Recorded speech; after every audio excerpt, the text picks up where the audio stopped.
Maintenant, je reviens rapidement sur la question du pôle logistique.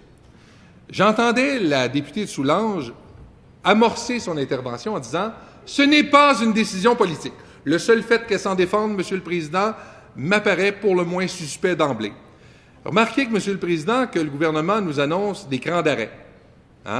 Toute nouvelle dépense devra se justifier par une coupure ailleurs.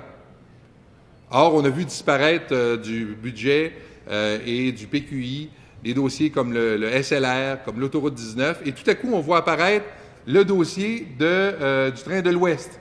Ah, tiens, dossier du train de l'Ouest. Où c'est que ça mène, ça, le dossier du train de l'Ouest? Dans des circonscriptions essentiellement détenues par des députés libéraux. Où c'est que ça mène, ça, la 19? Et où c'est que ça mène, ça, le SLR? Tout à coup, dans des circonscriptions essentiellement détenues par d'autres formations politiques.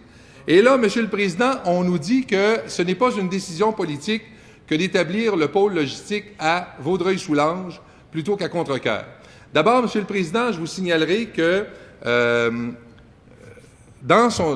trouve que l'enthousiasme de la députée de Soulanges est pour le moins suspect dans la mesure où le premier ministre, dans son discours, a dit que là où le fleuve rejoint la voie maritime, nous construirons un port de transbordement international.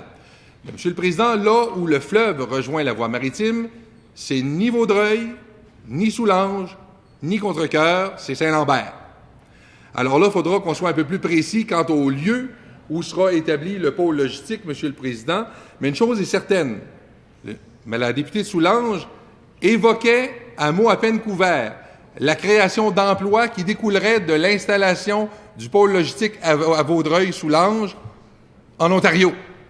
Elle a raison, Monsieur le Président.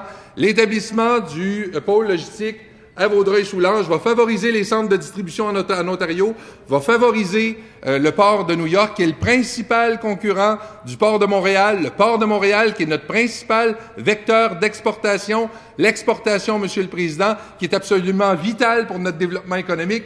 Nous sommes une nation commerçante. Plus de 50% de ce que nous produisons est exporté avec l'entrée en vigueur de l'entente de libre-échange Canada-Europe. Avec l'élargissement du canal de Panama, Monsieur le Président, il y aura augmentation du trafic maritime. Augmentation du trafic maritime, ça veut dire, Monsieur le Président, qu'il faut établir nos infrastructures de logistique de transport dans un port. Or, les installations portuaires à Vaudreuil-Soulanges ne sont pas ouvertes 12 mois par année, Monsieur le Président. Et CSX va effectivement favoriser le développement des centres en Ontario, des centres de distribution en Ontario et le port de New York. Et elle parlait du CP. Le CP a justement retiré ses billes du projet à Vaudreuil-Soulanges. Et là, on ne parle même pas du problème de dézonage des terres. Monsieur le Président, le port de Montréal, pour pouvoir prendre de l'expansion, ne peut plus avoir cette expansion à Montréal. Le seul endroit où il peut prendre de l'expansion, c'est à Contrecœur, où il dispose de terres abondantes, déjà dézonées, à proximité de la 30, à proximité de la 132, avec le CN, Monsieur le Président, installé.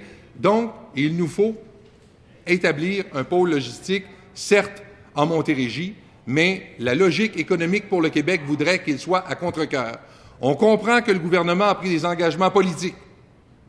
Alors, quand la députée de Soulanges nous dit que ce n'est pas politique, on comprend que le gouvernement a pris des engagements politiques.